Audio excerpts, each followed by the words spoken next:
Marcos ka talaga, like father, like son. Isang diktador na hindi natuto sa kasaysayan kundi inuulit ang pinakamadilim nitong bahagi. Gusto mo tularan ng North Korea kung saan ang pamahala ng Diyos at ang mamamayan ay tahimik na lipin. Wala ng kalayaan, wala ng boses, wala ng katotohanan. Ang batas ay laruan, ang hustisya ay bulag, at ang takot ang bagong pambansang awit. Sa halip na mamuno, pinagaharian. Sa halip na maglingkod, nagtatago sa kapangyarihan. Pero tandaan mo ito, ang AFP ng bayan ay nagmamasid.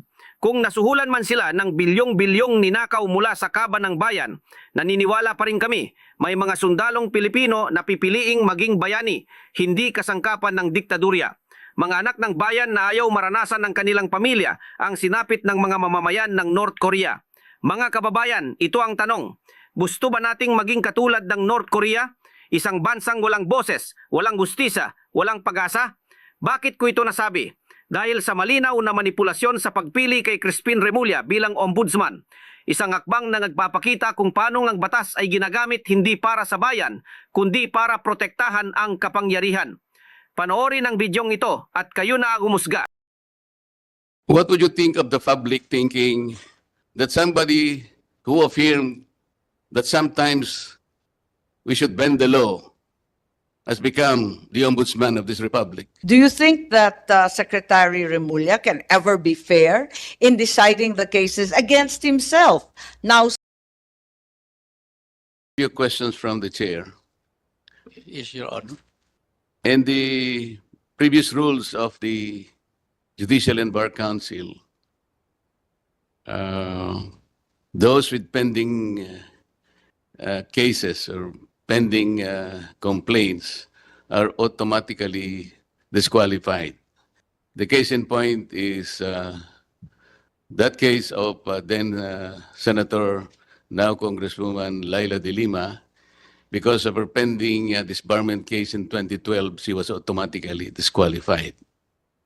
But soon enough, your rules were revised, and because of that, under Section 5 of your revised rules, paragraph B, those with pending administrative cases or complaints before any court, office, tribunal, or government office, agency, or instrumentality, or before the IBP, or any association, disciplinary committee, or body, when in the determination of the council the complaints are serious or grave as to affect their fitness for nomination, ay disqualified lamang po.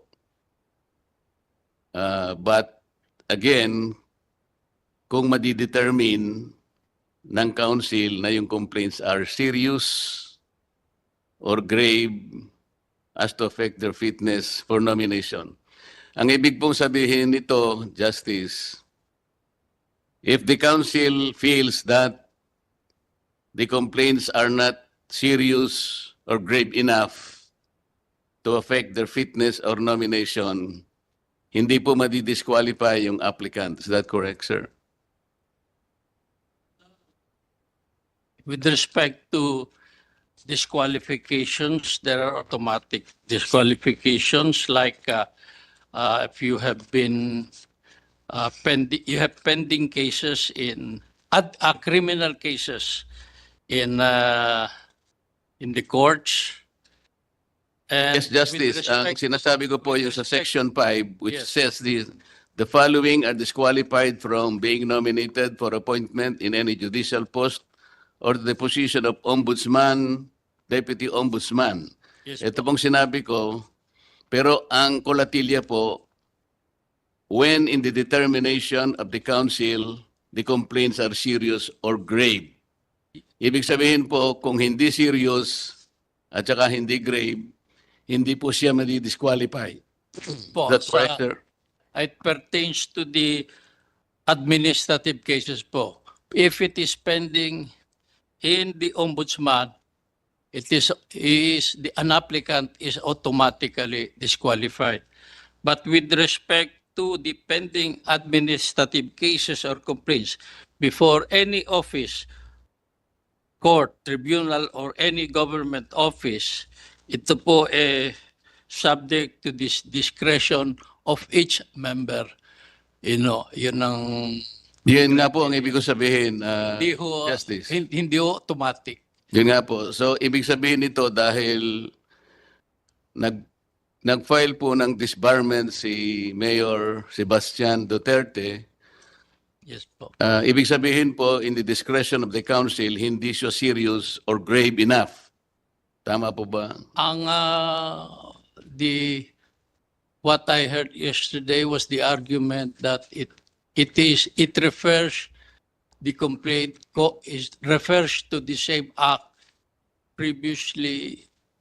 which was in a complaint previously dismissed by the ombudsman or earlier dismissed by the ombudsman.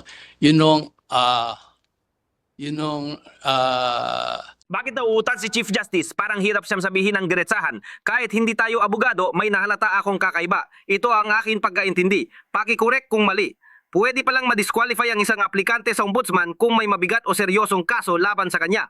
Tulad ni DOJ Secretary Remulla na may reklamo mula kay Mayor Sebastian Duterte hinggil sa umano'y illegal arrest kay former President Duterte at ang pagdadala sa Hague. Kung magaang kasalanan lang, qualified pa rin. Pero ang dating nito, mabigat, hindi basta-basta. Kaya mga kababayan, lalo na ang AFP, magmasid kayo sa galawan ng ating gobyerno at isa na rito ang pagpili ng ombudsman. Importante ang papel ng ombudsman. Siya ang tagasuri ng katiwalian. Siya ang nag-iimbestiga ng mga reklamo laban sa mga opisyal ng gobyerno, lalo na kung may kinalaman sa korupsyon, abuso sa kapangyarihan o kapabayaan. Kung ang mismong ombudsman ay may bahid na langanin ng integridad, paano pa maniniwala ang taong bayan? Hindi ito tagapagtanggol ng batas, kundi tagapagtakip ng mga sangkot sa korupsyon. Act which was in a complaint previously dismissed by the ombudsman or earlier dismissed by the ombudsman. Nag-prevail na reason yesterday. I just cannot disclose the members who gave those reasons, but it prevailed yesterday. Yes, sir. This representation, Justice, filed a sworn opposition to the application of Secretary Remulla to the office of the Ombudsman on two grounds. Secretary Remulla publicly announced that he added restitution as requirement to the Witness Protection Program. That requirement does not exist in the law, but he insisted. That justice, to my mind, clearly indicates or demonstrates the lack of required legal acumen as well as adherence to the standards of probity befitting an ombudsman. Second, the Secretary's affirmation of the bending the law constitutes a violation of the Code of Professional Responsibility and Accountability. These two grounds, Mr. Justice, are not enough for the JBC to consider. It's like this. We receive your complaint or your opposition against Secretary Remulla. We considered the reasons, but there were two issues yesterday. First was whether or not he is disqualified. And then doon na ho pumasok sa, because he was not disqualified, he can be voted upon, pumasok na ho doon yung consideration of the merits of your complaint. Doon no, he was not able to get a unanimous vote.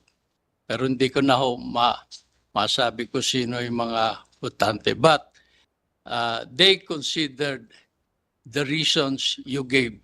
Your two reasons were very important. We received them, we read them, and we considered them. But How did you consider maintindihan ko that? sana.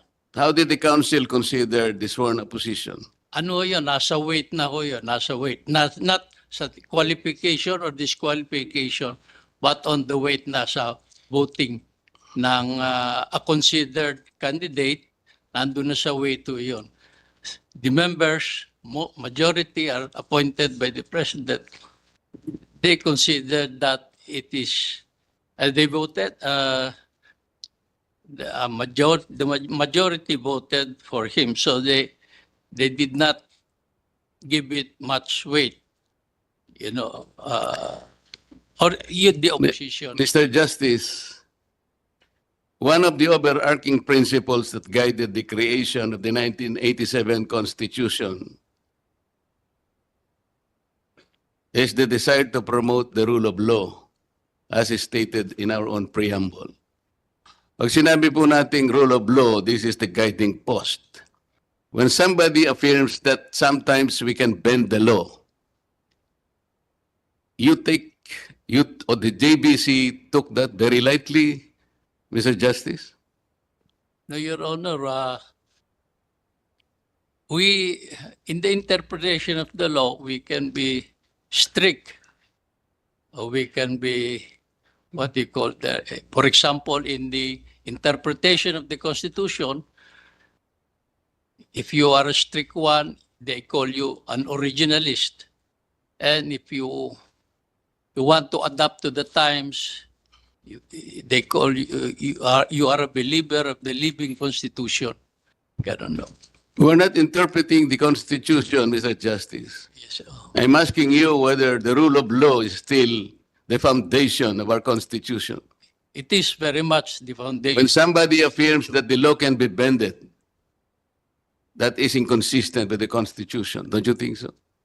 Yes, I agree with that. But sometimes it depends upon the context of how it is used, the bending of the law, whether it is freely, if they are interpreting it liberally. Did you know how it was used, Mr. Justice?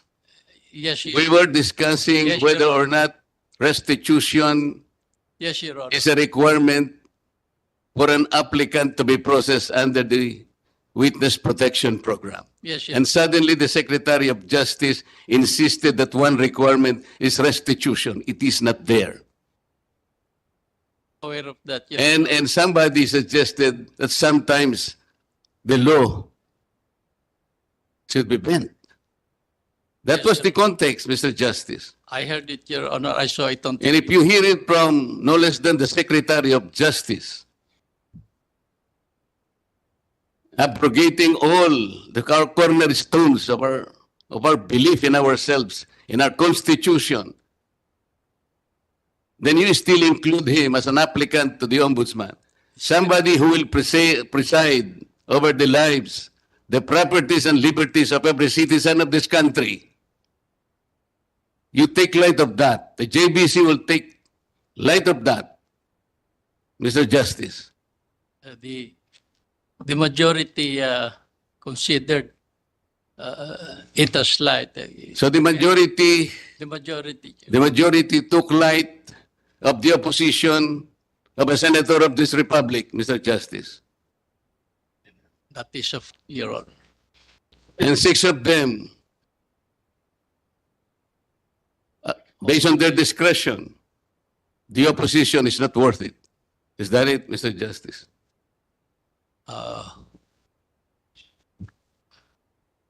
There were six yes, excluding the secretary himself, because he is also a member of the Judicial and Bar Council.